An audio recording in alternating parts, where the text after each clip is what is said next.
Hello, my people! If there is anybody still out there, I am back from the dead. Period.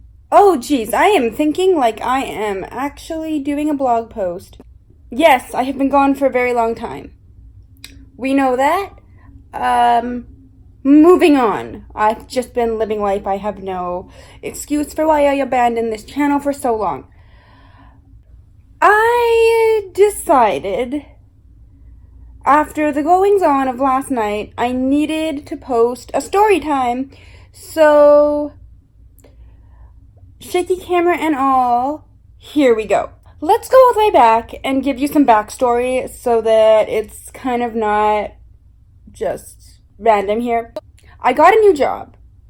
I like the job. The job is going decently okay.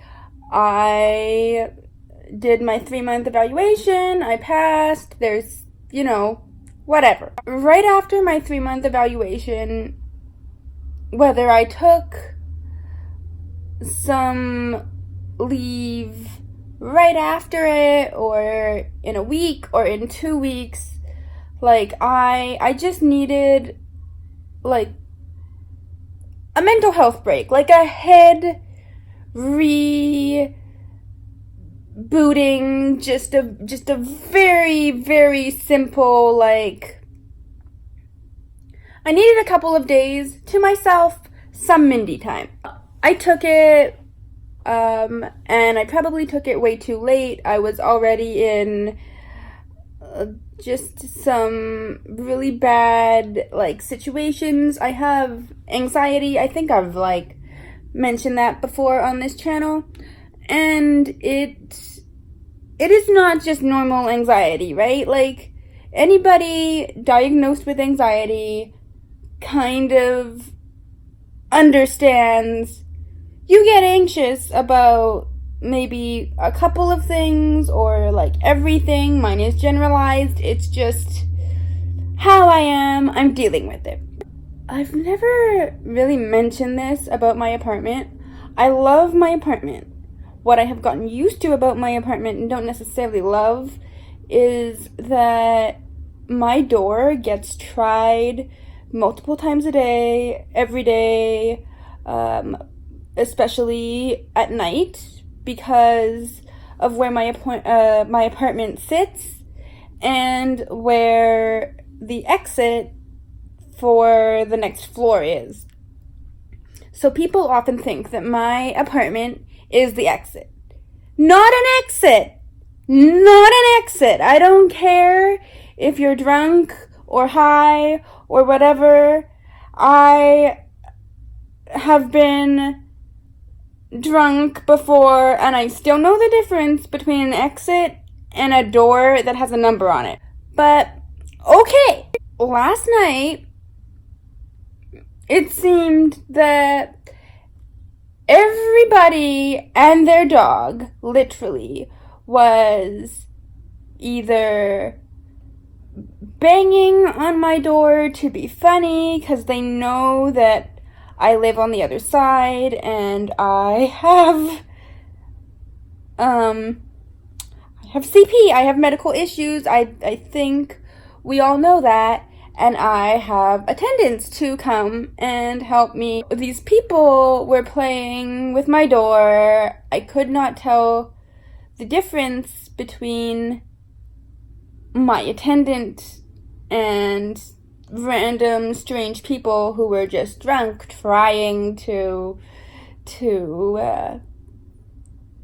get into my place. My anxiety, went through the roof. I'm trying to decide whether to call the caretaker, the police, a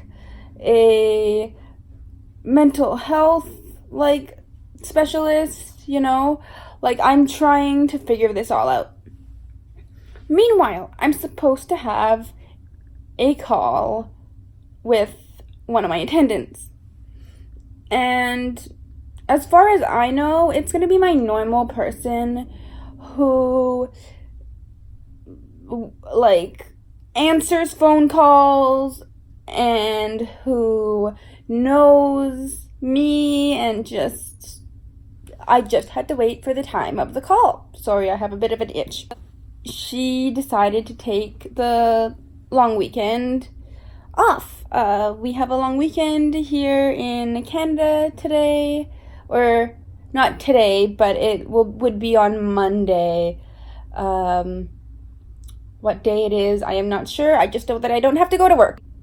I called the phone for that specific attendant multiple times. I called once, I called twice, I called 3 times, and both times, like all 3 times, I get your call cannot be completed, the person is outside the service area, blah blah blah blah. I'm going,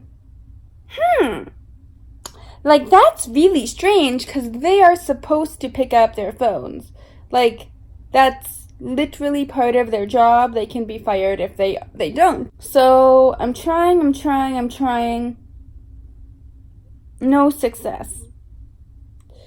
Then finally, I get a call from a different phone number, which is the 24-hour phone, which that's the emergency phone that no attendant should leave unanswered. That's what anybody would call if there was an emergency. Hence, 24-hour emergency phone. And this attendant, bless her, comes onto the phone and she starts yelling at me, saying she's been knocking for the last 10 minutes, and when, like, do I need my call? Do I need to be put to bed? Like, do I need her? So I say, well, yes, like, I do need you. Mind you, I don't know her name. I don't know who she is, other than I know that she's not my normal attendant. I told her to come up and I told her to bring the key. About 5 minutes after that, because the knocking and the trying is still going on, I decide to call the supervisor. I did, and I explained the situation. At this point, I'm like crying, yelling, and like just a total mess. Cannot really tell which way is up, but I know that I don't want this attendant in my presence at all. Like, I realized right after I told her to come up that she should be like, it's fine, I will deal with whatever tomorrow, just I don't want her around. I tried to call her from the phone that she called me on. No answer. The knock knock ginger is still going on, and I'm still out of my mind. So she did knock, and she was trying to use the key, and I don't understand. I really don't understand. People cannot use my key to my apartment. Like,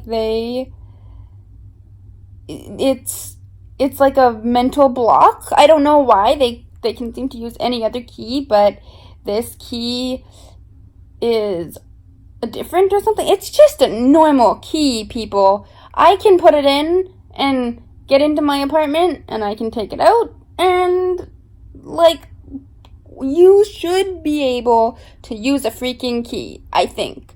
Like, if you are my able-bodied attendant, that should be the least of my worries. But now I hear her, she's knocking really loudly. It's like 11 now, like 11 o'clock. 10:40, I think, is the timestamp on my on my phone. I'll insert pictures if I can figure that out, but like, it's late. So like, you're now disturbing like half of the apartment, which I really don't like, and I really don't like everybody knowing that I have attendants coming in and out. Like, I'm somebody who would rather be really discreet about my care because I am a very, like, independent person otherwise. Anyway, I guess that's a bit of a tangent. She's knocking and she's trying the key, and I am just triggered to all hell and back, and then, like, I just do not want her in here. So I yelled. And nobody has ever heard me yell, like, a proper yell, but I yelled, like, to the attendant on the other side of the door, just leave, you've been really triggering, I don't want you in here, just leave. She doesn't understand that. Mind you, English is not her first language, but for a lot of attendants, it's sort of that same way. So, I don't know, learn English? I did, I yelled. Then she didn't seem to take that, like, at all as anything. So, I'm still crying, mind you. I'm still crying, yelling, and I opened the door just so that she wouldn't break the key, because she's still, like, trying my door. And she says to me, I've been trying to, like, call you and get in here. And I'm like, okay, one, you have not been trying to call me. I don't have any calls from you in my missed calls.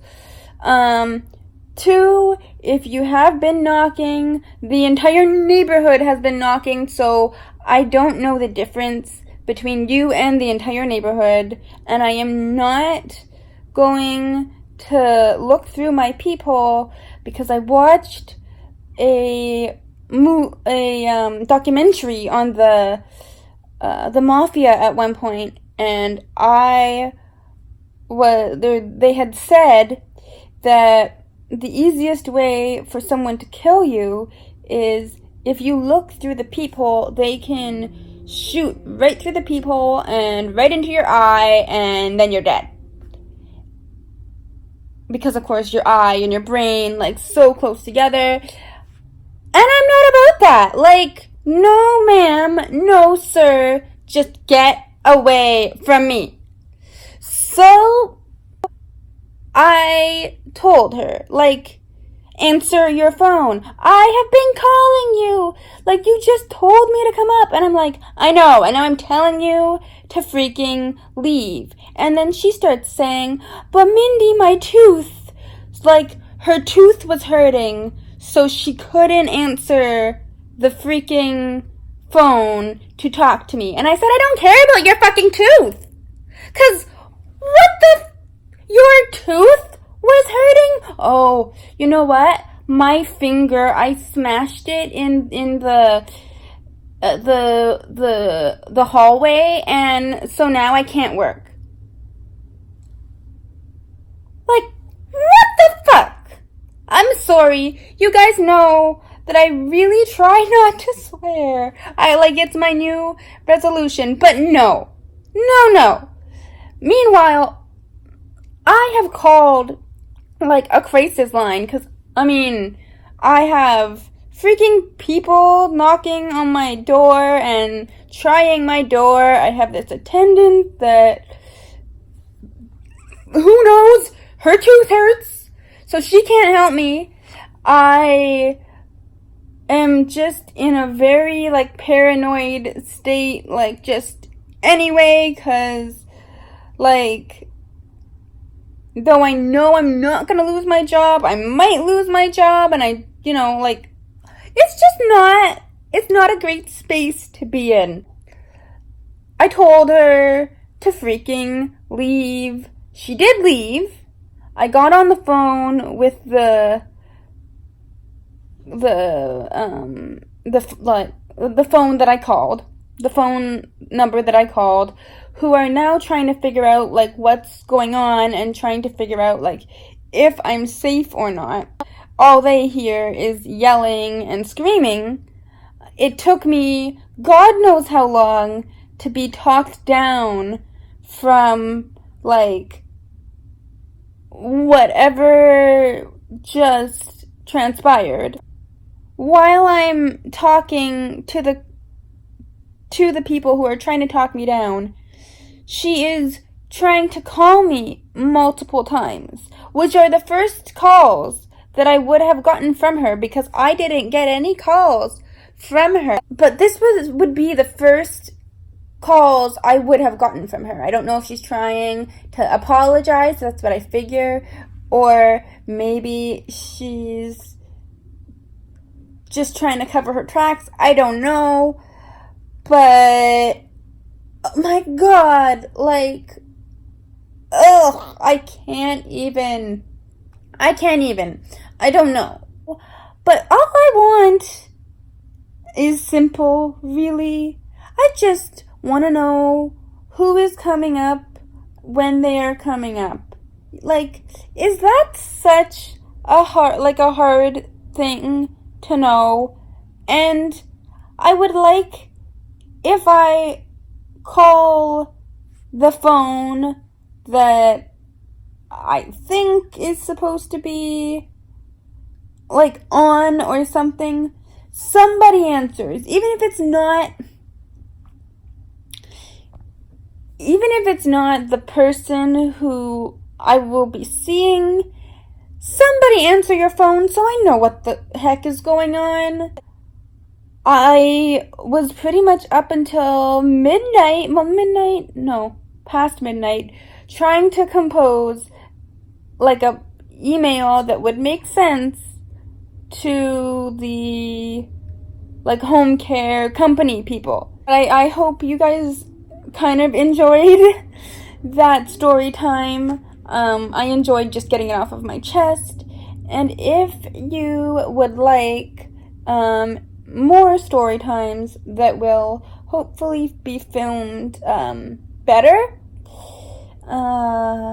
because I'm gonna actually try, but this video I needed to do for me more than anybody else.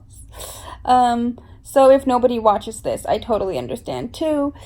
But if you would like more story times, tell me so in the comments.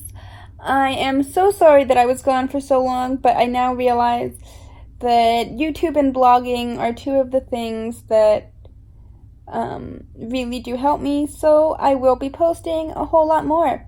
Anyway, thanks for watching, and I will see you in the next one.